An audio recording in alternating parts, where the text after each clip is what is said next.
मैं मुंबई जी जी और मेरा सवाल सेक्युलरिज्म वर्ड पर है। मतलब जब जी जी हम जब हम कहते हैं कि हम सेक्युलर हैं या सेक्युलर इंस्टीट्यूशन है, जैसे कोई जी माइनॉरिटी का इंस्टीट्यूशन है और वो कहते जी हैं कि सेक्युलर है, जैसे मुंबई में अंजुमन इस्लाम करके एक ऑर्गेनाइजेशन है जो काफी जी स्कूल है उसके, कॉलेजेस हैं, तो वो सेक्युलर बताते हैं, लेकिन प्रैक्टिस करते हैं बहुत से मुस्लिम्स जो हमारी प्रैक्टिसेस हैं एज अ इस्लाम, तो वो हम्म प्रैक्टिस करते हैं। तो सेक्युलर हम्म जब हम बोलते हैं तो क्या इसका मतलब ये है कि हर रिलीजन को एक जैसा मानो या एब्सेंस ऑफ रिलीजन? हम्म हम्म हाँ, इस पे तो शुरुआत में मैंने काफ़ी थोड़ा डिस्कशन करने की कोशिश की थी, और इस पे ये जो है कि absence of religion, very very well put, very, या तो एब्सेंस ऑफ रिलीजन या हर रिलीजन को माने, तो ये बहुत बड़ा एक डिबेट रहा है हमेशा से। मैं ये कह सकती हूँ कि इन इंडियन कॉन्टेक्स्ट में सेक्युलरिज्म का मतलब रहा है कि respect for every religion. At least constitutionally यही बोला गया है कि हर रिलीजन को अपनी बात रखने का अधिकार है, और हर रिलीजन को हर रिलीजन के हर समुदाय को अपने रिलीजन को प्रोफेस करना, उसको प्रैक्टिस करने का पूरी खुली छूट है, पूरी खुली आज़ादी है। तो इंडिया में ये रहा है। मगर अगर आप उसको काफी हद तक उसको एक्सेप्ट किया गया है। मगर यूरोप में स्पेशली ट्रेडिशनली या थ्योरेटिकली ये कहा गया कि एब्सेंस ऑफ रिलीजन। अगर आप फ्रांस में देखें तो अब हिजाब को लेकर जो एक डिबेट जो चलता रहता है कि कोई भी औरत हिजाब पहन के बाहर नहीं निकल सकती, अगर पहने तो उसको फाइन लग सकता है। तो उनका ये एक तरीके से उसको भी बहुत क्रिटिसाइज किया गया उस चीज को। तो वो भी एक जो नजरिया है वो ये कहता है कि एब्सेंस ऑफ रिलीजन, कि आप as a religious being you can not come out in the public sphere. तो वो एक एक व्यू रहा है।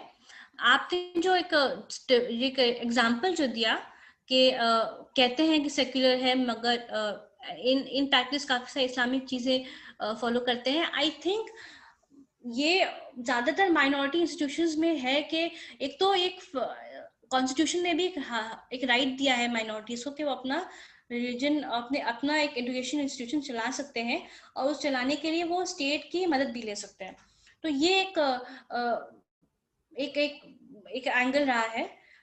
अगर आप जामिया की बात करें तो फिर जामिया को भी एक माइनॉरिटी स्टेटस दिया गया है, और उसके अंदर जो भी उनके जो फैसले हैं, whatever decision जामिया टेक्स, वो उस चीज को भी लेकर इंडिपेंडेंट है।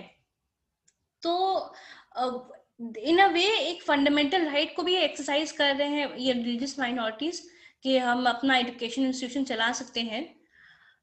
मगर अगर उसके अंदर भी रिलीजियस इंस्ट्रक्शंस जो है, अगर अगर वो कोई स्क्रिप्चर पढ़ा रहे हैं अपनी या कुछ, तो वो भी करने का उनको हक मिला गया है विद इन द कॉन्स्टिट्यूशन, कि वो अपना रिलीजियस स्क्रिप्चर्स वो यूज कर सकते हैं।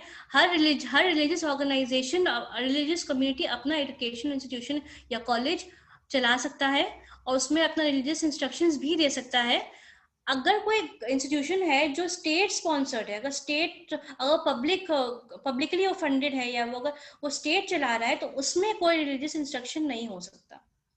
तो ये भी एक डिमार्केशन दिया गया है कॉन्स्टिट्यूशन में।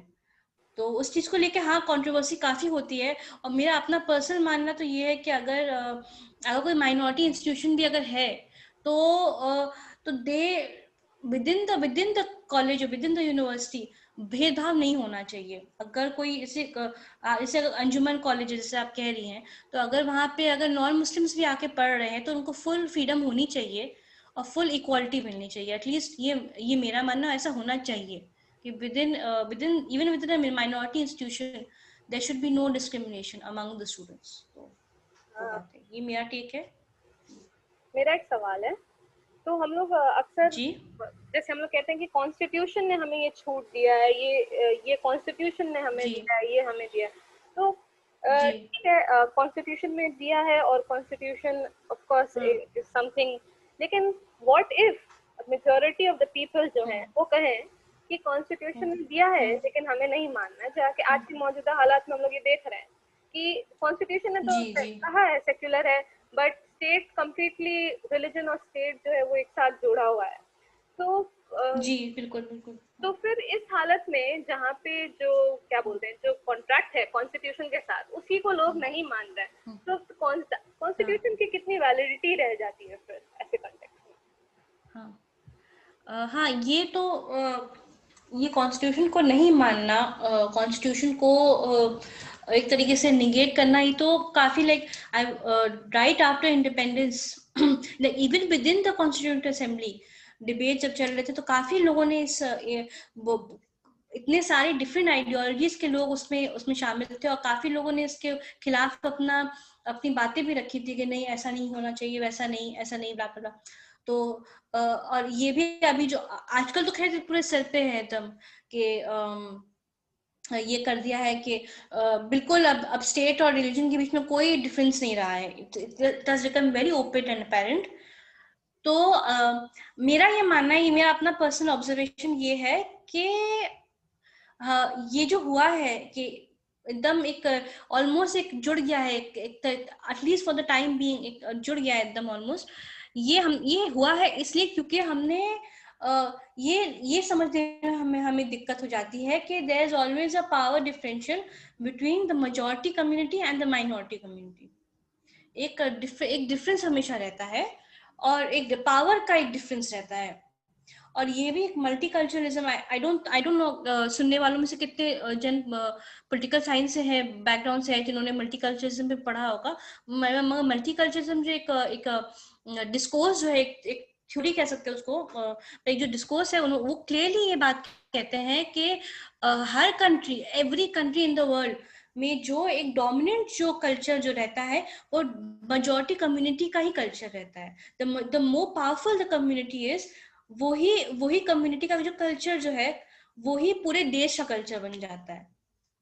तो India was always a majoritarian country, और was always a majoritarian country. अब ये हो रहा है कि वो बहुत खुल के ये बात हो रही है, और उसको लीगली भी करने की कोशिश की जा रही है। फॉर एग्जाम्पल सीए जो है, इट इज एग्जैक्टली दैट कि मेजॉरिटेरियनिज्म जो है एक जो दिमाग में जो एक आइडिया है कि who is an insider, who is an outsider, इस चीज को अब लीगली करने की कोशिश कर रहे हैं। तो ये जो ट्रेंड जो आप कह रही हैं सानिया, तो ये जो ट्रेंड है ये हमेशा से था, अब ये लीगली हो रहा है। अब इस चीज को थोड़ा सा क्या, काफी फाइट करने की जरूरत है, काफी रेजिस्ट करने की जरूरत है। अच्छा तो अच्छा, हमारे साथ पिछली बार अगर आपको लोगों को याद है कि जहरा जुड़ी थी, वो भी कुछ ऐड करना चाहती हैं। जहरा भी हमारे साथ हैं यहाँ हाँ, पर। जरूर जरूर, प्लीज। हाँ हाँ, प्लीज प्लीज गो अहेड। मैं पिछली बार थी नहीं, I am so sorry about it, oh, पिछली बार मैं थी नहीं। आदाब, आप लोग मेरी आवाज सुन पा रहे हैं? जी जी जी। आदाब। अच्छा, फर्स्ट ऑफ ऑल बहुत बहुत शुक्रिया, बहुत ही अहम और बहुत ही अच्छी तरह से बेसिक्स जो है वो क्लैरिफाई आपने कुछ ऐसे मुद्दों पे किए जो हम बहुत दफा सुनते हैं, और जरूरी नहीं है कि उसके बारे में हम सब कुछ समझें। तो इस टाइप की गैदरिंग्स, इस टाइप के मुद्दों पर रोशनी डालना बेहद जरूरी है। दो तीन चीज इनफैक्ट मैं जो क्लैरिफाई करना चाह रही थी, इनफैक्ट जस्ट टू ऐड, जो आपने कहा कि जो एंटी सेक्युलरिस्ट हैं जैसे कि नंदी और पार्था और एन मदान, उनका सेंटर ऑफ आर्गुमेंट है। मैं आशीष नंदी को मैंने बहुत पढ़ा है, तो उनके बारे में ज्यादा पुख्ता तरीके से कह सकती हूँ कि उनका सेक्युलरिज्म के मसला ये है, देखिए सेक्युलरिज्म रिलीजन को एक खास तरह से डिफाइन करता है। अगर आपने ये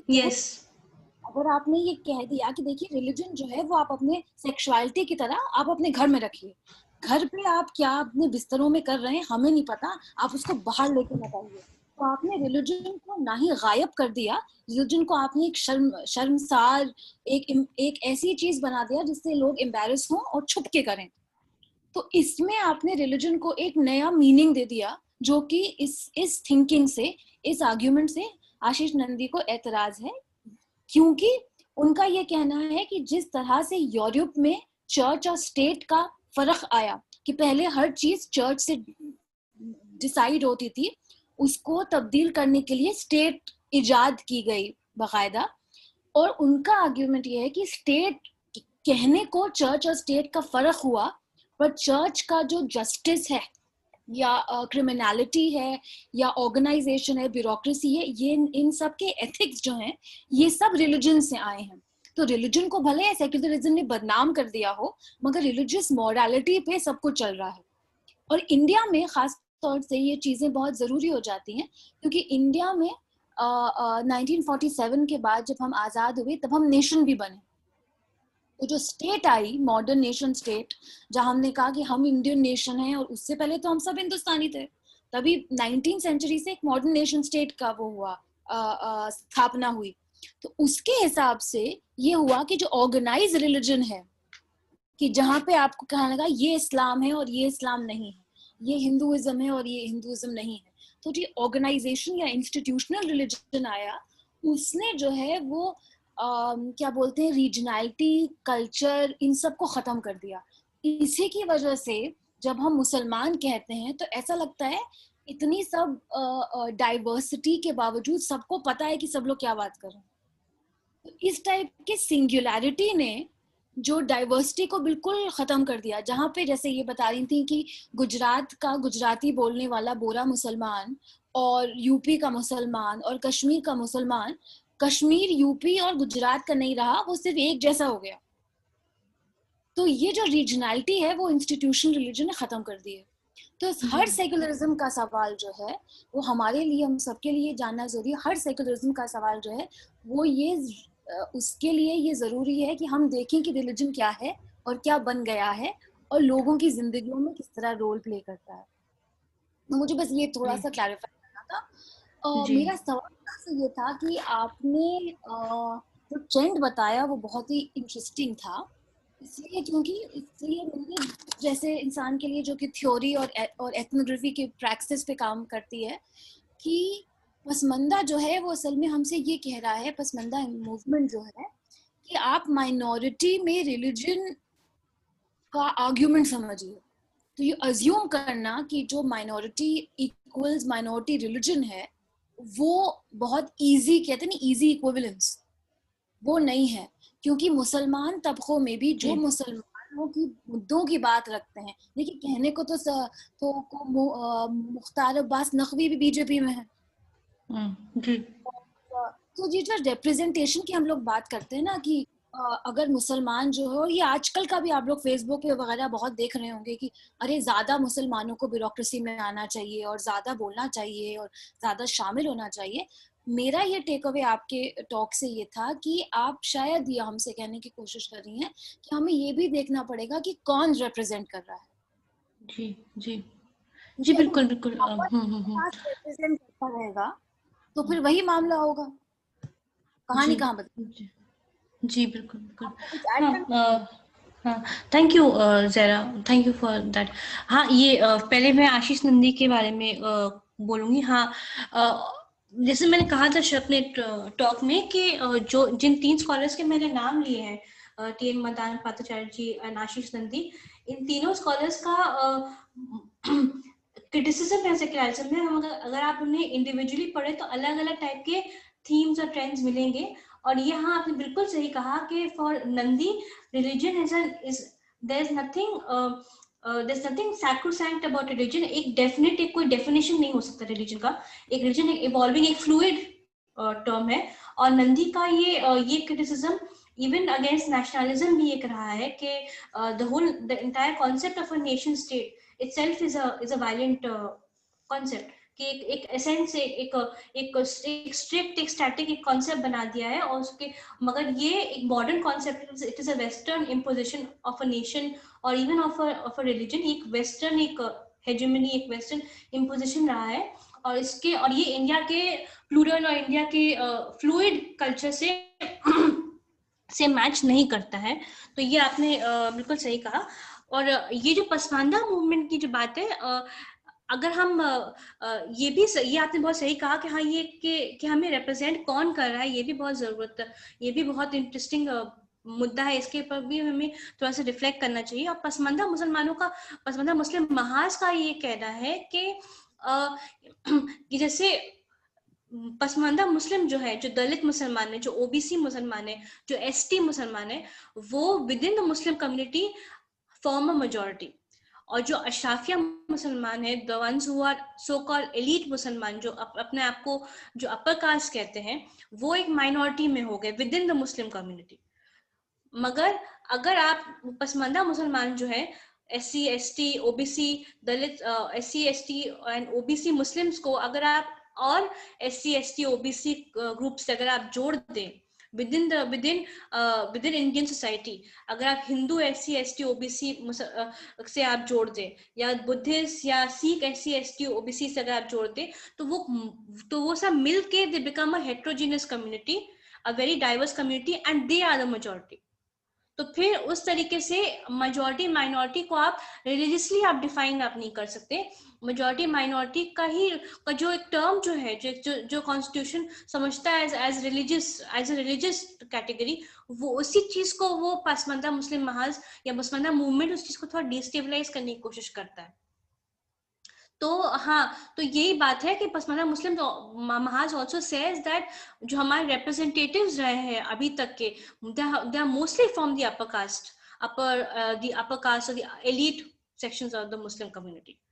तो दलित मुसलमानों को ना ही ऐसी स्टेटस मिलता है, दलित मुसलमानों को और क्रिश्चियन मुसलमानों को ऐसी स्टेटस मिलता भी नहीं है, and they are never in the forefront of representation. तो ये बात भी है कि रिप्रेजेंटेशन, हु इज रिप्रेजेंटिंग, तो वो एक बहुत बड़ा एक मुद्दा बन के आता है। तो yes, thank you for your input, बहुत शुक्रिया। सवाल जो है वो नजरीन का है। नजरीन प्लीज आप जी, अगला सवाल नजरीन का है। हाँ, जी अस्सलाम बोलिए वालेकुम। नजरीन। वालेकुम सलाम। मेरा सवाल एक्चुअली ये है कि आजकल ना काफी ज्यादा लाइक फेसबुक पे हम लोग ये भी ट्रेंड्स देखे हैं कि मुस्लिम्स देमसेल्व्स आर सेइंग कि उनको ये सेक्युलर टर्म से प्रॉब्लम है, क्योंकि ये सेक्युलर टर्म को काफी तरह से लाइक यूज किया जाता है उन लोग के खिलाफ। तो जैसे लाइक मेरी एक किसी से बात हो रही थी, तो उन्होंने मुझे एक PDF भी भेजा था जिसमें बहुत सारे आर्ग्यूमेंट्स थे कि how the Indian constitution itself is not secular, like proper definition, like थोड़ा बहुत हिंदू बायसेस है वहां पे कॉन्स्टिट्यूशन में ही। तो वो कहते हैं कि अगर कॉन्स्टिट्यूशन में ही बायस है तो हम लोग कॉन्स्टिट्यूशन को पकड़ के कैसी अपनी लड़ाई कर सकते हैं। तो आपका इसमें मतलब क्या टेक है? तो जैसे मैंने कहा कि चाहे आप SC स्टेटस की बात देख लीजिए, या आप CA का ही मुद्दा आप देख लीजिए, वो एक आउटसाइडर इनसाइडर वाला एक डिवीजन कॉन्स्टिट्यूशन में कहीं कहीं झलकता है। तो अगर आप कॉन्स्टिट्यूशन को देखें तो एक बहुत एक इंटरेस्टिंग टॉपिक, एक इंटरेस्टिंग ये टॉपिक बन सकता है कि the constitution assembly itself was trying to accommodate different perspectives।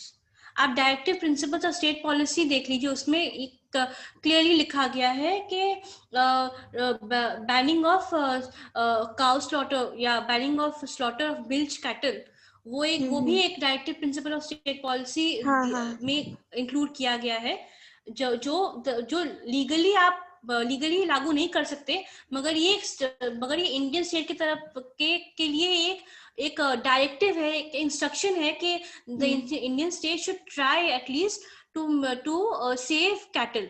जो एक गांधीयन एक फिलोसफी जो है, एसेंशियली इट इज नॉट, तो ये जो काउ स्लॉटर का एक essentially it is also a Hindu issue.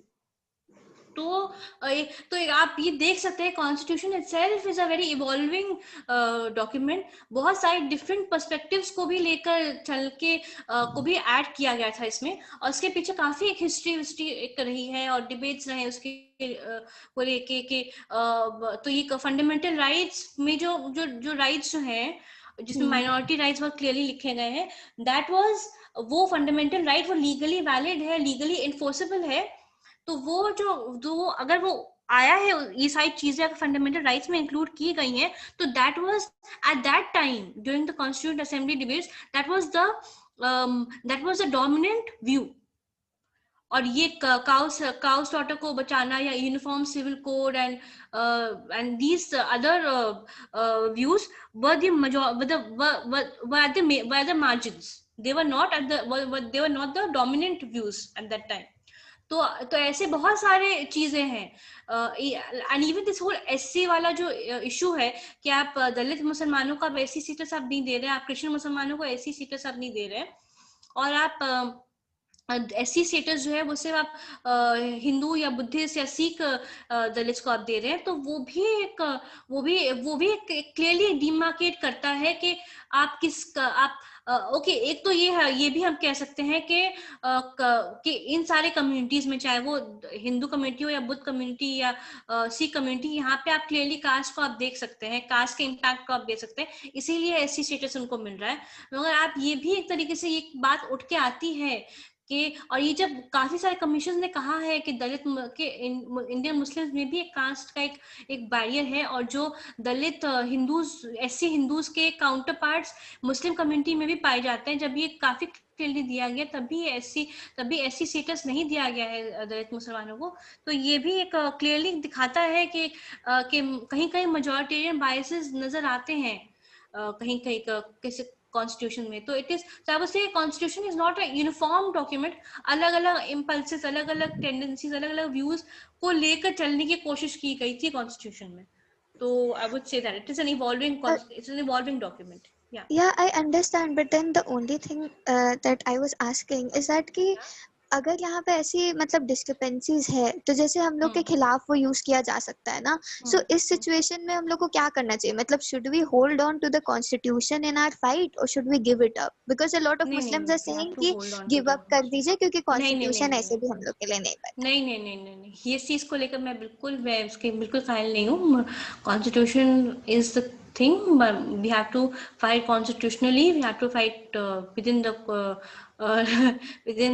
limits of the constitution, and हाँ नहीं, इस चीज को लेकर मैं बहुत आई थिंक ये जब काउ स्लॉटर की बात आती है या गाय काटने की बात आती है, तो ये बहुत ही पोलराइज्ड इशू है, और डेफिनेटली ज्यादातर मुस्लिम जो है ये इसको कोट करते हैं, और क्यों ना कोट करें, ये एक फैक्टर है कि जब कैटल्स अलाउड हैं, तो अगर हम सेक्युलर हैं तो उसका ये मतलब होता है कि जिसका जो मर्जी वो अपने हिसाब से खाए पिए। अगर आपके लिए कोई चीज सेक्रेड है, काऊ अगर आपकी किसी और के लिए सेक्रेड है, हमारे लिए नहीं है, तो हम खा सकते हैं उससे। लेकिन तो फिर यही आता है ना कि शायद हम लोग उतने सेक्युलर नहीं हैं, कहीं ना कहीं अगर कॉन्स्टिट्यूशन प्रोटेक्शन प्रोवाइड कर रहा है काउ स्लॉटर के लिए, और ज्यादातर कंट्रीज में वो स्टेट्स में वो बैंड है। अच्छा, एक सवाल है नेक्स्ट नूर सबा का। नूर सबा, आपको ये बस एक चीज मैं बोलना चाहूंगी, जो आपने भी बात उठाई, ये जो मैं पहले भी इस पे टच किया था, जिस टच ऑन इट के मल्टीकल्चरलिज्म का जो डिस्कोर्स है, it is talking about, it is saying कि द मेजॉरिटी कम्युनिटी और the dominant community, not majority, the dominant community का जो कल्चर है वो ऑटोमेटिकली बाय डिफॉल्ट पूरे कंट्री का कल्चर बन जाता है। तो so you'll also see some Muslims arguing कि okay, if beef is not, if cow slaughter is not a good thing, तो we should also refrain from it। क्यों हम करें ताकि हम किसी और के फीलिंग्स के हम क्यों ठेस पहुंचाएं? तो ये आई थिंक ये हर कंट्री में हो जाता है एक तरीके से कि द डोमिनेंट कम्युनिटी और द पावरफुल कम्युनिटी का जो कल्चर है वो पूरे इंडिया का, तो पूरे देश का वो कल्चर बन जाता है। तो ये कॉम्प्लिकेटेड इशू है, एंड उसके अलग अलग टेंडेंसीज है। जैसे अगर आप देखें तो कॉन्स्टिट्यूशन में भी ये भी दिया गया है कि माइनॉरिटी प्रोटेक्शन दी गई है, बहुत क्लियरली फंडामेंटल राइट एक बनाया गया है उसको। तो ये है कि अलग अलग टेंडेंसीज होते हैं, अलग अलग इम्पल्सेस होते हैं, और किस टाइम पे कौन सा टेंडेंसी हावी है, कि कौन सा टेंडेंसी बहुत उजागर है उस वक्त, वो भी डिपेंड करता है। तो इट्स दैट। अगला सवाल नूर सबा का है। नूर सबा पूछना चाह रहे हैं क्या जो मुस्लिम रिलीजन है, क्या हम लोग माइनॉरिटी हैं? क्योंकि माइनॉरिटी जो है क्लास वाइज भी है और क्लास वाइज भी है, तो ये माइनॉरिटी क्या मतलब ये कॉन्स्टिट्यूशन में लिखा है, वो पूछना चाह रही हैं कि हम माइनॉरिटी। तो वही है ना कि जो मैंने कहा पहले कि कॉन्स्टिट्यूशन में एक सिर्फ रिलीजन और कल्चर को लेकर ही माइनॉरिटी स्टेटस दिया गया है, मतलब लिंग्विस्टिक। Linguistic, good. तो religion, linguistic and cultural minorities को ही माइनॉरिटी का स्टेटस दिया गया है। तो लैंग्वेज की जब माइनॉरिटी की बात होती है तो वो लैंग्वेजेस जो ज्यादा नहीं बोले जा रहे हैं, इनका ये मतलब है माइनॉरिटी? जी अच्छा ठीक है।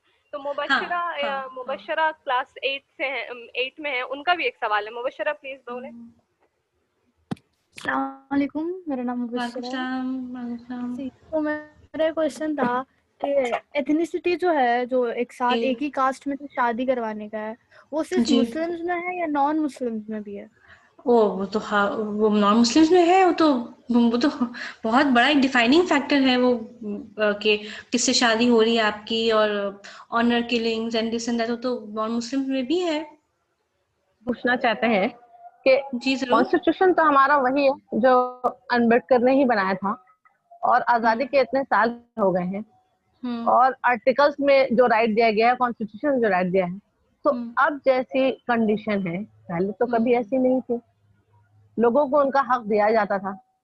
आज तो हर एक हक को जो छीन लिया जा रहा है, तो किस बेस पे? कॉन्स्टिट्यूशन तो कहता है, और अलग अलग आर्टिकल्स कहते हैं कि आपको यह हक है, आपको यह हक है, लेकिन उसके बावजूद एक ऐसा माहौल बन गया है जहाँ पे आदमी अपने हक की बात नहीं कर पा रहा है।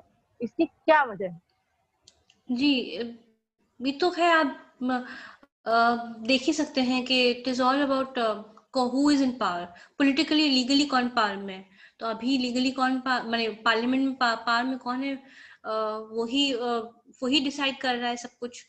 बीजेपी है। तो उसका बहुत बड़ा इम्पैक्ट पड़ा है। और दूसरी बात ये भी है कि जुडिशरी भी जैसी पहले अब थी, अब उतना ज्यादा वो उस चीज में इन्वॉल्व नहीं हो रही है। जबकि सीए जो है उसको लेकर तो जुडिशरी को कुछ कहना चाहिए था, बट जुडिशरी वाज लाइक नहीं, हम इसके बारे में कुछ नहीं कह सकते, ये पार्लियामेंट का हक है, वो कोई भी लॉ पास करे। तो बस ये है कि who is in power right now in the parliament, और जुडिशरी का क्या है टेक, जुडिशरी कितनी एक्टिव है, कितनी प्रोएक्टिव है, उस चीज को लेकर बात होती है। उस चीज को लेकर इम्पैक्ट पड़ता है। और नॉट जस्ट दैट, पूरी सोसाइटी में भी क्या ट्रेंड है उस पर भी है कि अब ये हो गया है कि सही गलत, हक हुकूक एंड ये सारी बातें अब कहीं कहीं हम बहुत पीछे हम छोड़ा है उसको। यही बात हो गया है कि पूरा जो कहते हैं ना moral collapse of society, moral collapse जिसे कहते हैं, वो हुआ है एक तरीके से। जो कोई कॉन्स्टिट्यूशन, कोई जुडिशरी, उस चीज को कोई उसका कोई इलाज कोई पार्टी या कोई गवर्नमेंट नहीं कर सकता। वो लोगों के अंदर से खुद से एक आवाज आनी चाहिए कि नहीं ये सही है, ये गलत है, या ये सही, ये है, ये नहीं होना चाहिए, ऐसा नहीं होना चाहिए। मॉरल कोलैप्स ऑफ सोसाइटी जो होता है फैसिज्म के अंडर, वो हुआ है हमारे कंट्री में। आई थिंक हम सब के दिमाग में ये सवाल है, और शायद ये ऐसा सवाल है जिसका जवाब हम लोग के पास किसी के पास भी नहीं हो, कि कॉन्स्टिट्यूशन था मुसलमानों और माइनॉरिटीज के सेफगार्ड के लिए कुछ प्रोविजंस रखे थे। अब लोग कॉन्स्टिट्यूशन ही को नहीं, मेजॉरिटी लोग नहीं मान रहे हैं, कॉन्स्टिट्यूशन को कह रहे हैं सेक्युलर वर्ड ही हटा दो यहाँ से। तो हम लोग पकड़ के भी रखेंगे और उसको मानेंगे भी, और कहते भी रहेंगे, दोहराएंगे भी कलमे की तरह, तब भी मारे तो हम ही लोग जा रहे हैं। तो फर्क क्या पड़ रहा है? हाँ, वही बात हो जाती है ना, वही बात हो जाती है कि जब तक ये लार्जर सोसाइटी में चेंज नहीं आएगा ना, तो हम कुछ नहीं कर सकते। I don't want to sound like a defeatist person, या बहुत कि हाई, मैं कोई बहुत नेगेटिव बात मैं नहीं करना चाहती हूँ, मगर वही हो जाता है कि जब तक के लिए, एक तो सबसे बड़ी बात है कि जुडिशरी को भी समझना होगा कि क्या है, क्या हो रहा है, क्या नहीं हो रहा है, और कॉन्स्टिट्यूशन पे किस तरीके से धीरे धीरे उसको डिप्लीट किया जा रहा है, किस तरीके से धीरे धीरे निगेट किया जा रहा है, वो जुडिशरी को भी समझना होगा। Judiciary also has to be more proactive. जैसे प्रशांत भूषण लोग कहते रहते हैं कि judiciary has to take a role in safeguarding the constitution. हमेशा से ही हमने देखा है कि जुडिशरी को कहा गया कि it is the guardian of the constitution. तो मगर वो लोग भी उतना नहीं अब एक्टिव हो रहे हैं। पूरा मैं जैसे जो एक है ना एक वर्ड, मैं हमेशा ये सोचती हूँ कि moral collapse of society, morally जो कोलैप्स हुआ है पूरी सोसाइटी का, वो उससे हम किस तरीके से निकले, यही बहुत बड़ा एक मुद्दा है। मुझे यही बहुत बड़ा मुद्दा नसरीन है। का जो सवाल है, मुझे वो काफी अच्छा इसलिए लगा क्योंकि ये मुझे ये सोचने पे मजबूर कर रहा है कि जब प्रशांत भूषण जुडिशरी को कह रहे हैं कि नहीं तुम ढंग से करो जो भी करना है, तो उसे 1 रुपए की फाइन हो रही है। सेम चीज मुसलमान कह रहे हैं तो उन्हें जेल में डाल दिया जा रहा है। अच्छा, अगर हम लोग कॉन्स्टिट्यूशनली अपने आप को रख रहे हैं, लड़ रहे हैं और वही कर रहे हैं, क्या CNRC इज कम्प्लीटली कॉन्स्टिट्यूशनल, तो डिसेंट को क्रिमिनलाइज किया जा रहा है, तब हम जेल में डाला जा रहा है। जी तो जी तो मतलब आई वुडंट ब्लेम, अगर कुछ हम लोग में भी कुछ माइनॉरिटी लोग हैं जो सोच रहे हैं और गिव अप करती हैं कि कॉन्स्टिट्यूशन के फ्रेमवर्क के अंदर कुछ काम नहीं है। या ऑफ कोर्स हाँ वो तो है वो ये सोचना कि let's give up on everything, वो it is a tempting fact. मैं खुद भी बहुत डिफीटेस्ट फील करती हूँ कभी कभी, बट नहीं ऐसा। मगर हमें ये याद रखना होगा कि we have to very peacefully and constitutionally democratically इसको हमें करना है और अलायंसेस बना के करना है। जो अच्छे जो मॉरली अपराइट लोग हैं, जो समझदार लोग हैं, जिनको सही गलत का अंदाजा है, उनके साथ हाथ मिला के हमें करना है। वही है। हाँ। और एक और चीज जो मेरे दिमाग में आती है, जैसे आपने कहा ना कि रिलीजन को एक ऐसा क्राइटेरिया बना दिया, मतलब रिलीजन एक चीज हो गई कि अब हम माइनॉरिटी हैं, मेजॉरिटी हैं।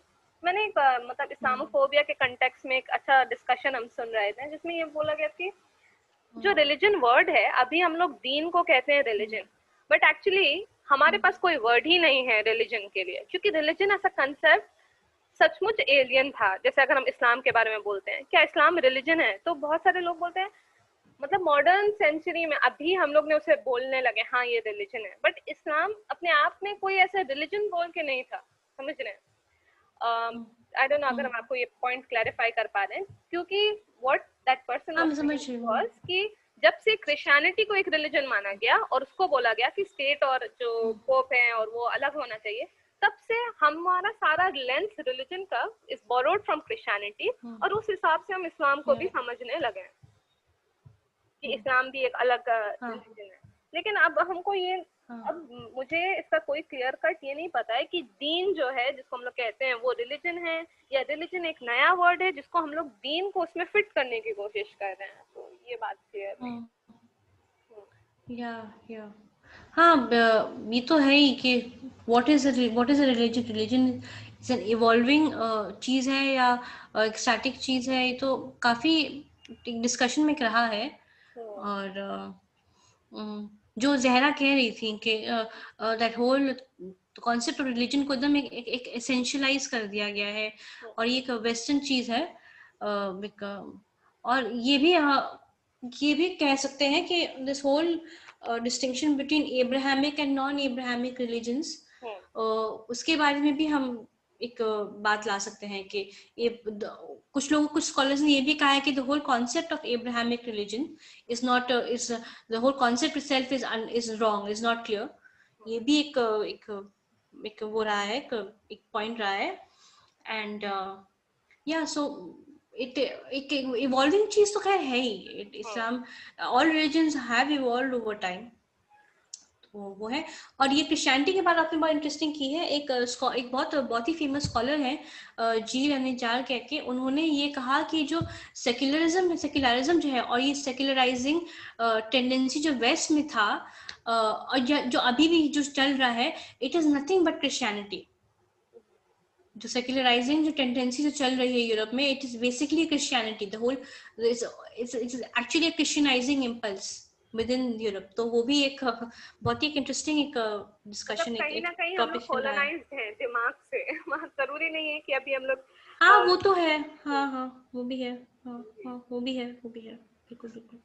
मुझे एक पॉइंट ऐड करना था जुडिशरी के बिल्कुल कि जैसे जुडिशरी को इंडिपेंडेंट होना चाहिए एग्जीक्यूटिव से और लेजिस्लेचर से, बट ऐसा कुछ होता नहीं है। लाइक मैंने हम लोग का एक पेपर था सोशियोलॉजी में, पॉलिटिकल सोशियोलॉजी के पार्ट में, कि उसमें कहा गया था कि पावर बेसिकली हर एक ऑर्गेनाइजेशन को पेनिट्रेट कर देता है। तो सेम केस अभी आप जैसे देखिए जुडिशरी में, उन्हें न्यूट्रल होके ऑब्जेक्टिव होके अपना डिसीजन देना चाहिए, बट वो ऐसा नहीं करते हैं, क्योंकि वो अपने आप को, इवन तो हम लोग हर वक्त सेक्युलर बोलते हैं कि we are supposed to be secular, but in reality even the जजेस themselves are not secular. Like I know कि हमको क्वेश्चन नहीं करना चाहिए क्योंकि टेक्निकली जुडिशियरी सबसे सुप्रीम चीज है, बट देन हमको ऐसा लगता है कि शायद उन लोग के ऊपर भी कोई चेक होना चाहिए था, क्योंकि अभी तो देख रहे हैं ना हम लोग कि कैसे जुडिशियल पावर को मिसयूज किया जा रहा है।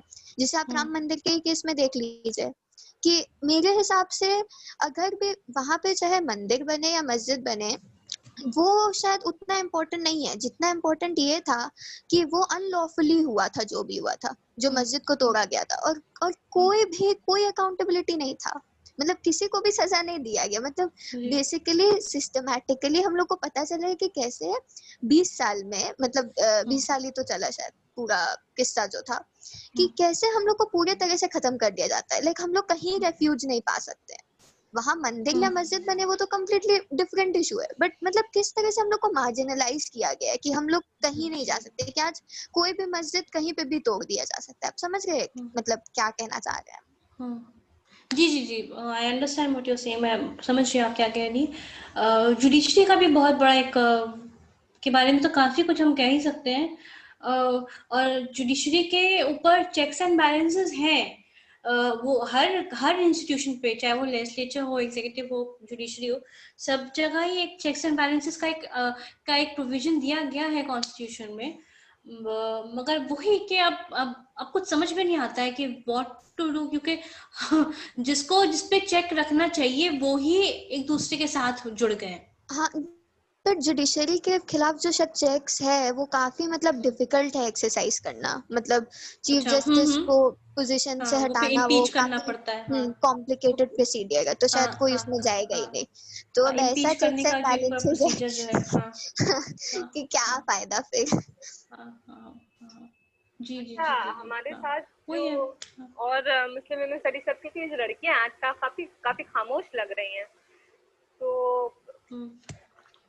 आप लोगों को कुछ कहना है? अगर कोई चीज आपको नहीं समझ आई है कुछ, क्योंकि हो सकता है ये थोड़ा प्लीज, कोई बात नहीं समझ में थोड़ा कॉम्प्लिकेटेड टॉपिक है अंडरस्टैंडिंग के मामले में, कि स्टेट क्या है और मजहब क्या है और उसमें इंडियन माइनॉरिटीज कैसे हैं, बहुत डिफिकल्ट है एक्चुअली समझना। तो अगर आप लोग को कुछ कहना है, क्योंकि वर्षिया, हुमैरा, फरहाद कुछ तुम लोग से सुने नहीं है, कुसुम, कुछ कहना है तो प्लीज। अगर आपको लगता है कि मैंने कुछ बहुत कुछ उल्टी सीधी बातें कर दी या कुछ गलत कह दिया या कुछ बहुत डिफिकल्ट बात कह दी, तो प्लीज खुल के कह दीजिए, क्योंकि मेरे लिए भी ये फीडबैक बहुत जरूरी है। तो कोई बात है जो बहुत डिफिकल्ट लगी आपको, या कोई चीज को जितना भी बेसिक है तो बताइए। हाँ बोलिए। डॉक्यूमेंट्री फिल्म जो हम लोग ने देखी, in the name of Ram, तो वो तो उसमें जो पुजारी था, जो वहां पे बाबरी मस्जिद में जो एक साइड में पूजा होती थी, तो उसने ये बयान दिया कि मस्जिद को अपनी जगह होना चाहिए और मंदिर को अपनी जगह होना चाहिए। उसके बाद उसने और भी देहातों में जाके उन लोगों ने फिल्म बनाई, तो उसमें भी हिंदू ये कहते थे कि हम लोग तो ये चाहते हैं कि हिंदू और मुस्लिम भाई भाई हैं, तो दोनों का दोनों होना चाहिए। तो अगर बात मेजोरिटी की हो रही कि मेजोरिटी काबिज है, तो मेजोरिटी के तो आधे लोग नहीं चाहते हैं कि इस तरह के झगड़े हो और उसमें लोगों की जाने जाए।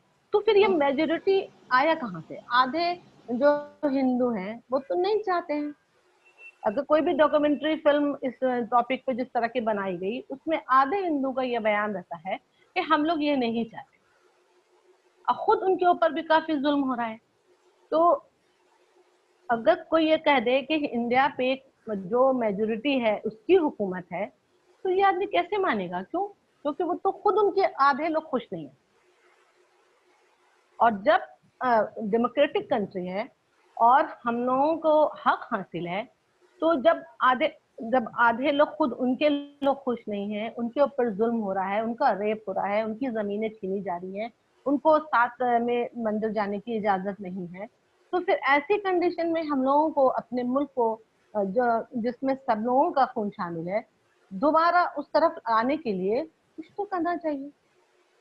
तो उसके लिए क्या करना चाहिए? हाथ पे हाथ धर के तो बैठे नहीं रहना चाहिए जी। उसके लिए डेमोक्रेटिकली बहुत पीसफुली बात उठानी चाहिए हमें, और यही सही रास्ता है, यही वो अच्छा रास्ता है। और ये जो आप कह रही कि अच्छा और भी सारे हिंदूज पे वो एक जुल्म हो रहा है, तो वो लोग भी सह रहे हैं। हाँ, तो आई वुड से कि ये इंडियन का पॉलिटिकल कल्चर भी ऐसा रहा है कि ज्यादा सरकार से उतना ज्यादा उम्मीद नहीं करता, और जो हो रहा है हाँ ठीक है, हो रहा है, चलो फाइन, ओके। और ये भी हमें ये भी याद रखना हो कि कि इंडिया की बहुत बड़ी पॉपुलेशन इस जद्दोजहद में लगी रहती है दिन भर के कल का खाना कहाँ से आने वाला है, तो ये परसों हमें कहाँ से पैसे मिलने वाले हैं, ये सब एक, अगर इंडियन पॉपुलेशन इतनी काफी सारी इकोनॉमिक डेस्परेशन में अगर एकदम वो है, लीन है, तो फिर हम तो फिर उनके लिए ये दिखना कि अच्छा सरकार के लिए हम कैसे सरकार के खिलाफ हम कैसे आवाज उठाएं, क्या करें, कैसे करें, तो एक साइकिल चलता रहता है कि अगर आप पुअर हैं, if you are poor, if you economically in desperate situation, then how do you raise your voice, how do you raise your voice. उनके लिए तो बस ये है कि चलो कल का खाना आ जाए कहीं से, या परसों कहीं कहीं कहीं कहीं कोई काम मिल जाए जिससे हमारा पेट भर सके। तो वो पूरा एक सोसाइटी पे एक डेस्परेशन वाला एक माहौल एक है कि हाँ बस हमें काटना है, जिंदगी काटनी है। तो उस वो भी अगर आप देखें तो उसके भी नजरिए से it is very difficult to you know raise your voice, it's very difficult. पर ये बहुत कहाँ सारे से प्रॉब्लम्स आ जाते स्टैटिस्टिक्स हैं हमें बीच में। पता चला है कि आधे लोग जो है वो नहीं चाह रहे हैं, वो भी नहीं चाह रहे, क्योंकि हम तो ऐसे भी वीडियोस देखे हैं जिसमें लोग कहते हैं हमें खाना मिले ना मिले राम मंदिर बनना चाहिए। हाँ ये भी है, ये भी है, हमें हाँ हमारे हाँ कोई वो टेंशन है। नहीं है कि लोग क्या चाह रहे हैं। मेजोरिटी लोग ऑब्वियसली इतना व्हाट्सएप का मैसेज देख देख कर, सुन सुन कर, पढ़ पढ़ कर उनमें नफरत भर गई है। बिल्कुल बिल्कुल, नफरत ये पूरा एक नफरत वो हुआ है। नफरत तो बढ़ी है, हाँ। लेकिन अगर दोनों के जो 70% मान लिया जाए, तो उसमें भी जो अगर 25 या 20 या 30% जो लोग हैं, उनका अगर ऐसी इस तरह के डॉक्यूमेंट्री या इस तरह की चीजें देखी जाए, तो क्योंकि वो बहुत ज्यादा कमजोर हैं, वो उनके ऊपर डिपेंड करते हैं, तो वो खुद भी तो नहीं चाहते हैं, वो पीस चाहते हैं, अमन चाहते हैं।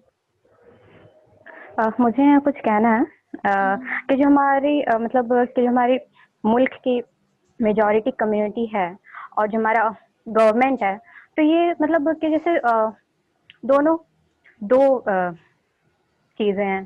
तो मतलब कि जो हमारा गवर्नमेंट है, तो इसका रिलीजन से कोई ताल्लुक मतलब कि मैं समझती नहीं हूँ। उनको बस अपना मतलब राजनीति चाहिए होता है, मतलब कि कैसे वो मतलब चेयर पे बने रहें, तो उसके लिए उन्हें क्या करना होगा, तो मतलब उनका फोकस सिर्फ चेयर होता है।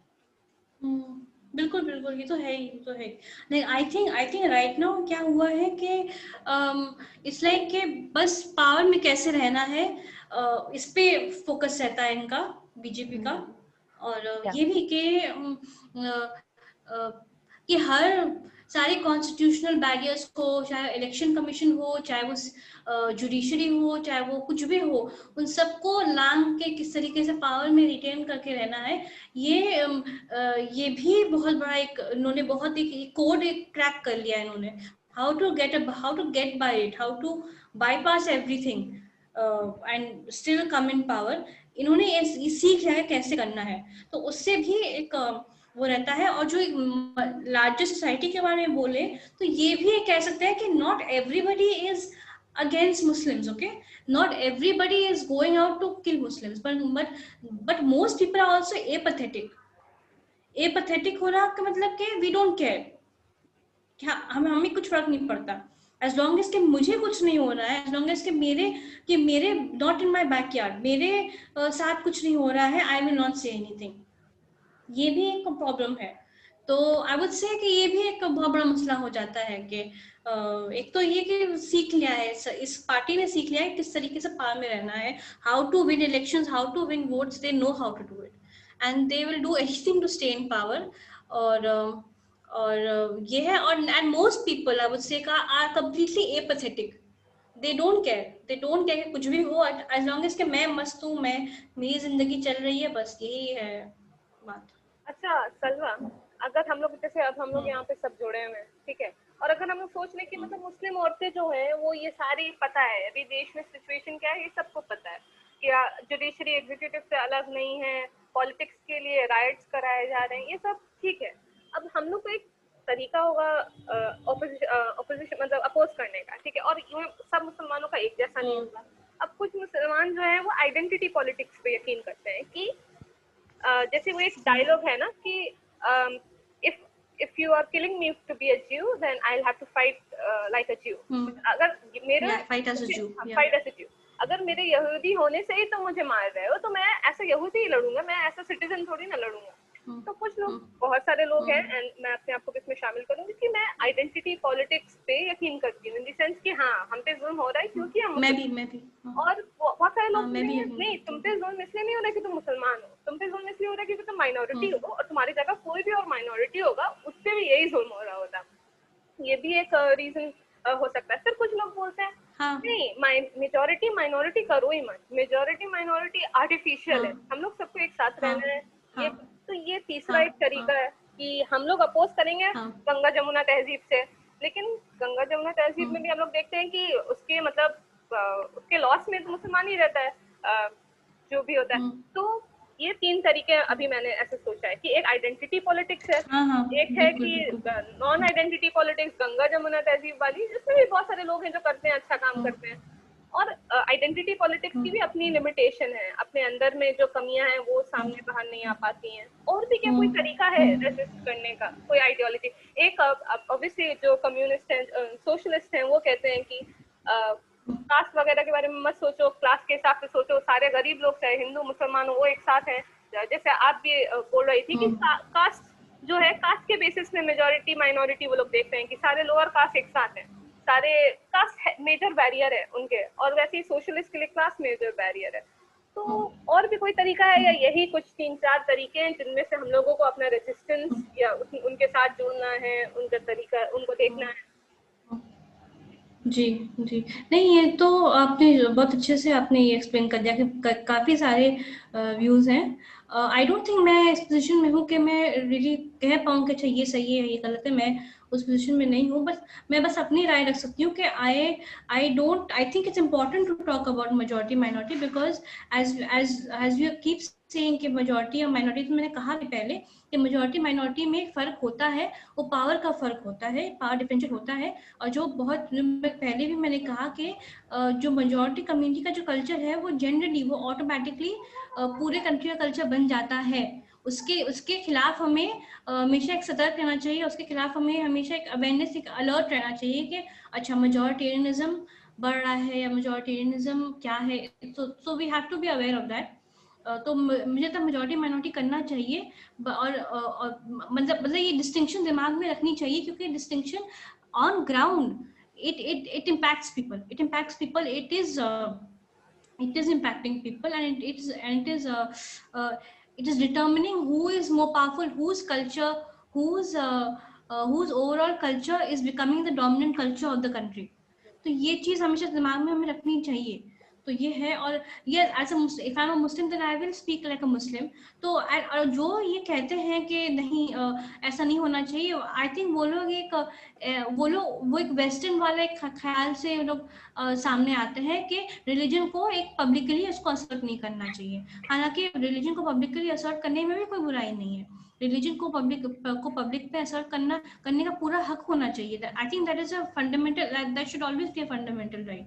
तो जो ये कहते हैं कि मेजॉरिटी माइनॉरिटी नहीं करो या आइडेंटिटी पॉलिटिक्स मत करो, वो लोग एक आइडियल टाइप, एक आइडियल टाइप तो थोड़ा सा एक हाई फंडा वर्ड हो गया, एक थ्योरेटिकल मॉडल अपने दिमाग में लेकर चलते हैं कि अच्छा this is how things should be, this is how the public sphere should be, कि यहाँ पे कोई मेजॉरिटी माइनॉरिटी नहीं करे, कोई रिलीजन की कोई बात ना करे, बस ये सब ना करे। मगर रिलीजन की बात तो करनी होगी, because religion is determining who is actually gaining a voice in a country. तो हम, दिस इज माय ओपिनियन कि ये होना चाहिए। मगर अगर हम माइनॉरिटी, अगर if I am speaking like a Muslim, then I also have to also be alert about good and bad, right and wrong, वो सब चीज का भी दिमाग में हमें रखना चाहिए। और सबको इक्वली एंड रिस्पेक्टफुली ट्रीट करना चाहिए, वो तो है ही, दैट इज ऑलवेज दैट। तो दिस इज माय टेक। और ये भी हमें रिकॉग्नाइज करना चाहिए कि मुसलमान are a very diverse community within the countries, and there different ways in which Muslims relate to Islam. तो ये भी हमें याद रखना चाहिए। अपने अंदर भी हम लोग को सेक्युलर होना चाहिए। अगर हम लोग बहुत मतलब अपने अंदर भी सेक्युलर होना चाहिए, अपने अंदर ही हमें डिफरेंसेस को एक्सेप्ट और रिकग्नाइज करना चाहिए कि हाँ मुसलमान हैं, they is a very heterogeneous community, उनके अंदर भी बहुत डिफरेंसेस हैं, उस चीज को भी हमें दबाना नहीं चाहिए, तो वो भी है। This is what I feel. Noorain, आपने हाथ उठाया था, अगर आपको कुछ कहना है। Goenka college of commerce and business administration में पढ़ती हूँ, जहाँ पर सिर्फ 2 मुस्लिम्स हैं हमारे क्लास में, ज़्यादातर हिंदूज और क्रिश्चियंस हैं। उन लोगों की मेंटालिटी ऑलमोस्ट वैसी बन गई है कि मुस्लिम्स जो होते बुरे होते हैं, क्योंकि उन लोगों ने ये सोच के रखा है कि मुस्लिम्स जो होते हैं ज़्यादातर टेररिस्ट होते हैं, और उन लोगों के हिसाब से हम लोग अपने नकाब को साफ नहीं रखते, हमारे नकाब काफ़ी गंदे होते हैं, इस वजह से बंगाली हिंदूज जो है वो लोग हमारे मतलब आसपास भी नहीं रहते थे। मतलब वो लोग अपनी मेंटालिटी वही बना करके रखे। अगर कुछ हिंदूज हमारे मेजोरिटी में आते हैं ये सोचते कि नहीं हम अच्छे होते हैं, तो उनकी मेंटालिटी को फिर से वही कर दिया जाता है कि नहीं ये लोग टेररिस्ट है, ये लोग तुम लोगों को बहका रहे हैं। जी हाँ, ये तो ये है, ये बहुत ज़्यादा ही आई थिंक मोस्ट जगह ये बहुत प्रेवलेंट हो गया है कि यही है। हाँ, आई थिंक हम सब ने कहीं ना कहीं कभी ना कभी we have all face this kind of discrimination and this kind of bias and ये बहुत खराब तरीके से। बस इसके बारे में आई वुड से कि वी हैव टू बहुत ही केयरफुली और बहुत ही पेशेंटली हमें अपनी बात आके रखनी है। एंड और ये भी हमें अपने आप को भी एक बहुत ही पेशेंटली हमें बात रखनी है। And don't be afraid to stand up for yourself, वो भी है। like we have to stand up for ourselves in a very polite, not always polite, okay, you can be angry, but just stand up for yourself and say what you want to say truthfully. So वही है। हमको लगता है हमें अपनी identity से शाय away नहीं होना है, मतलब जो है वो है, आपको नहीं अच्छा लग रहा तो हम आपके लिए थोड़ी ना बदलेंगे। और एक और बात इस पे मैं ऐड करना चाहूंगी जो अभी पॉइंट आया कि जैसे पिछली बार ज़हरा ने भी कहा था कि don't let anyone else decide what kind of Muslim you want to be। मतलब आपको किस तरह का मुसलमान होना है वो आप खुद डिसाइड करिए, क्योंकि ये इंटरनेशनल फिनोमेना है एक तरीके का, जहाँ पे मुस्लिम आइडेंटिटी को ऐसे क्रिएट किया गया। That can be a topic of discussion for some other time also, like orientalism किस तरीके से इसमें एक पिक्चर पेंट करता है एंड मल्टीपल अदर फैक्टर्स। हम लोग हमेशा से, क्योंकि इस तरह से आ जाती है बात, we have always been in defensive कि उसने ये बोल दिया, तो हमारे जो मेजॉरिटी ऑफ स्कॉलर्स भी हैं, the perspectives have always been from the defence कि हम देखें अगर study material for a very long time और the kind of discussions we have been having was कि to give the answers to the non-Muslims questions, but who is anyone else to question and why are we answerable to anyone? मतलब वो वाला जब stand आ जाता है then it becomes very difficult। Yes, I agree with you. Like, I think जब ये सब बातें उठती हैं कि Islam teaches women badly और Islam is promoting violence और ये सब, तो I would say कि which community treats women properly, completely equally? कौन सी कम्युनिटी है जो हर औरत को बहुत अच्छे से ट्रीट करती है? So which like I think all across setting, like religious setting, non-religious settings, her setting में औरतों को झेलना पड़ता है। Even in non-religious institutions, जैसे educational institutions हुए, जहाँ पे कोई religion की बात पर अगर नहीं होती है, वहाँ पे भी औरतों को सताया जाता है, वहाँ पे भी उन्हें harass किया जाता है, corporate setting में harass किया जाता है, उनको हर जगह harass किया जाता है। तो ऐसी बात नहीं है कि सिर्फ मुसलमान ही खराब तरीके से औरतों को ट्रीट कर रहे हैं, ऐसा कुछ ऐसा है नहीं। और इस्लाम में कई सारे ऐसे हुकूक दिए गए हैं कि जो औरतों को दिए गए हैं, जो बहुत सारे रिलीजन्स में नहीं है। तो अगर मेरे साथ जब भी ऐसा कोई सिचुएशन आया है कि लोगों ने मुझसे पूछा है कि how does Islam treat women, तो मैंने बहुत ही लॉजिकली और बहुत फैक्चुअली मैंने उसका रिस्पॉन्स भी किया है कई बार। और मैं ये आपको भी इंकरेज करूंगी कि आप भी वैसे आप लॉजिकली आप रिस्पॉन्ड कीजिए और कहिए कि विच रिलीजन ट्रीट्स वुमेन इक्वली, विच रिलीजन? विच कम्युनिटी ट्रीट्स वुमेन इक्वली, कहीं तो नहीं होता ऐसा। तो फिर आप सिर्फ इस्लाम को या मुस्लिम कम्युनिटी को आप एक हाइपर विजिबिलिटी देख के एकदम उनको ही आप लेके आप चले जा रहे हैं, उन्हीं को आप गाली गलौज करें, तो that is nothing but being prejudiced, that is your prejudice speaking. तो आप लॉजिकली आप काउंटर कीजिए और एक्सप्लेन कीजिए आप चीजें, एंड आई एम श्योर उसका इम्पैक्ट पड़ेगा, आई एम श्योर, क्योंकि मैंने खुद बहुत बार ऐसा किया है, and I have seen the impact, I have seen the impact. जैसे कोई एक लड़की थी मेरे कॉलेज में, like long time back I was in college, तो उसने ये कहा कि most terrorist across the world are Muslims. तो मैंने कहा कि you are not accepting the fact कि there are large number of people who from different religious communities or non-religious communities as well who engage in acts of terrorism, but they are not labeled as terrorists। बस label की बात है कि आप अगर मुसलमान कोई वायलेंस करता है तो आप खट से उसका टेररिज्म का आप उसको लेबल आप दे देते हो, मगर कोई नॉन मुस्लिम या कोई वाइट पर्सन अगर करता है तो फिर आप उसको लेबल करते हो। तो आप तो फैक्चुअली और लॉजिकली अगर आप बात अगर अपने आगे रखें तो यू कैन आई थिंक उसका इम्पैक्ट पड़ता है। अगर वो पूरे तरीके से पूरा बिगेट है तब तो कुछ नहीं हो सकता। सलवा, एक ये भी बात है कि all these terrorist are male also, तो इसका क्या मतलब है, दुनिया के सारे मेल टेररिस्ट हैं? हाँ है ना। तो ये तो कोई तरीका ही नहीं है हम लोगों को ब्रांड करने का, ये तो लेबल है सीधा। ऐसे लेबल को तो आप बिल्कुल बेझिझक रिजेक्ट करो कि आप होते कौन है ये बोलने वाले हैं। और इनफैक्ट एक आर्टिकल मैंने पढ़ा था कहीं, बहुत इंटरेस्टिंग आर्टिकल था कि जो वाइट नेशनलिस्ट ने जो all over Europe and all over United states जितने लोगों को मारा है, it is I think it is much more than what terrorists coming from the Muslim community have done। तो ये सारी बातें कभी टेररिज्म के लेवल पे नहीं आएंगी, तो उसके पीछे भी बहुत बड़ा एक प्रोपेगेंडा रहा है, and lot of geopolitical reasons also why Muslims are almost always seen as terrorist. तो कुछ ऐसी बातें होती है कि निकाब क्यों पहने हुए, निकाब आपका गंदा है या कुछ, तो आप लॉजिकली पीसफुली आप अपनी फोर्स बहुत ही एक इम्पैक्ट के साथ अपनी बातें रख सकती है और रखना चाहिए चाहे जो भी हो। तो this is what I would say, I would encourage you to do that. ये बातें तो सही है, लेकिन जब आदमी उसका आंसर देता है तो हमारी मीडिया जो पेश करती है वो बना देती है कि ये टेररिस्ट है, ये टेररिस्ट है। जब उनके ऊपर इल्जाम साबित नहीं होता है तब वो कभी नहीं दिखाती। इसीलिए जब हम लोग कुछ बातें करते हैं तो वो तो मीडिया का हवाला देते हैं जो हर वक्त चिल्लाती रहती है। अब जाहिर है कि जो लोग पढ़े लिखे नहीं है कुछ नहीं, उनके ऊपर तो ज्यादा असर होता है। अब दलील से साबित करना ज्यादा मुश्किल होता है।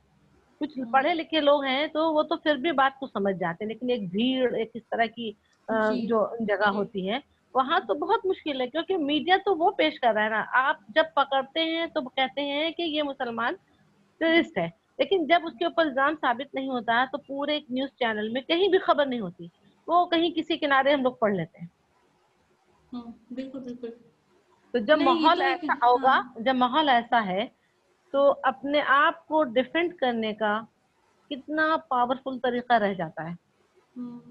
आई थिंक हमारे relentless week never ending struggle है ये, आई थिंक हमारे हिस्से में आया है ये, आई थिंक कि हमें हमेशा ही ये करना होगा बहुत ही पीसफुली, बिना ज़्यादा करे। बहुत I know it's very difficult, but बहुत दिमाग खर्च होता है उसकी वजह से, बट बस करना है और उसको, और बस just a part of our struggle now. I think हमको लगता है हमें ये लगे रहना, ये छोटा छोटा स्ट्रगल है कर करके। अभी मतलब ना हमारा कोई ऐसा रिप्रेजेंटेटिव है ढंग का, मुस्लिम लीडरशिप में देखें औरतें तो हैं ही नहीं। मीडिया में हमारा कोई ऐसा नहीं है ढंग का। एनडीटीवी फिर भी कुछ लोग बोल देते हैं, पर उसमें भी बहुत सारे वो हैं, नहीं है हमारा रिप्रेजेंटेशन। गवर्नमेंट छोड़ो, नॉन गवर्नमेंट चीजों में भी बिल्कुल भी नहीं है, और ये आहिस्ते आहिस्ते बढ़ेगा। आई थिंक कोई रेडिकल सोल्यूशन एज सच नहीं है, बट सोल्यूशन इज परसिस्टेंट रहना है, जो बता रहे हैं। परसिस्टेंट रहना है, छोटी छोटी चीजें में जुड़ते रहना है, शामिल होना है, लोगों से जुड़ के रहना है और बात करते रहना है। क्या नहीं, ये तो एकदम सही है कि एज अ मुस्लिम हम लोग को, ज्यादातर लोग को ये काम करना चाहिए, क्योंकि हमारा तो ईमान है कि इसका अजर वहां मिलेगा हम लोग को, और मौत जब आनी है तभी आएगी। तो स्ट्रगल तो हम लोगों को करना ही चाहिए। इस सोच के साथ करना चाहिए कि हमारे कामों को कोई देखे या ना देखे, हमारा खुदा तो देख रहा है जहाँ जाना है। मतलब नाउम्मीद नहीं होना है ना, क्योंकि माहौल ऐसा है कि किसी को भी नाउम्मीद कर दे। जी जी जी बिल्कुल, नाउम्मीद नहीं होना। हाँ इसीलिए जो नेक्स्ट इज हम लोग जो नेक्स्ट सेशन है वो एक आयत पे है कुरान के, क्योंकि हर ऑल्टरनेटिव वीक हम लोग रिलीजियस हल्का रखते हैं और फिर उसके अलावा उसके बाद एक सोशल साइंस होता है। तो जो रिलीजियस वाला है उसमें एक आयत है सूरह बकरा की 177, उस पर ग्रुप डिस्कशन है, उसको बोलते हैं आयतुल बिर, द आयत ऑफ गुडनेस। अच्छा, उसके बाद जो इसके साथ क्या ये सेशन एंड किया जाए? हाँ, अगर कोई और सवाल नहीं है तो we can wind this up. कोई और concluding comments? Let's wait for a minute. अगर किसी और को भी कोई भी ऐड करना है आप प्लीज अभी बोलें, and after that we will end. मेरा एक कंक्लूडिंग कमेंट है कि यू नो लाइक एक ही रेडिकल चीज फिलहाल हम लोग कर सकते हैं और वो है कि अवेयरनेस और कॉन्शियसनेस, लाइक समझना कि हम लोग किस स्टेट में है इस कंट्री में, क्योंकि बहुत लोगों के अंदर अभी भी वो नहीं है, शायद इसी वजह से हम लोग इस स्टेट में हैं। क्योंकि अगर सब एक साथ हो जाते तो कोई प्रॉब्लम ही नहीं होता। तो I think awareness should be like the primary thing, the radical thing right now. बिल्कुल बिल्कुल सही कह रही हैं, जुड़ के। और thank you, Okay, thank you everyone for joining in. Thank you Salwa इस सेशन के लिए। I think we have learned a lot. ऐसे ही मिलते रहेंगे। जज़ाकल्लाह Sania, thank you for organising. Thank you for organising. आप सबका बहुत बहुत शुक्रिया, आप लोग आए यहाँ पे, आपने अपनी अपनी बातें रखी, थैंक यू वेरी मच। और इंशाल्लाह आगे भी चल के हम बातें करेंगे। And thank you everyone for your questions और कमेंट्स। बहुत जज़ाकल्लाह खैर, थैंक यू।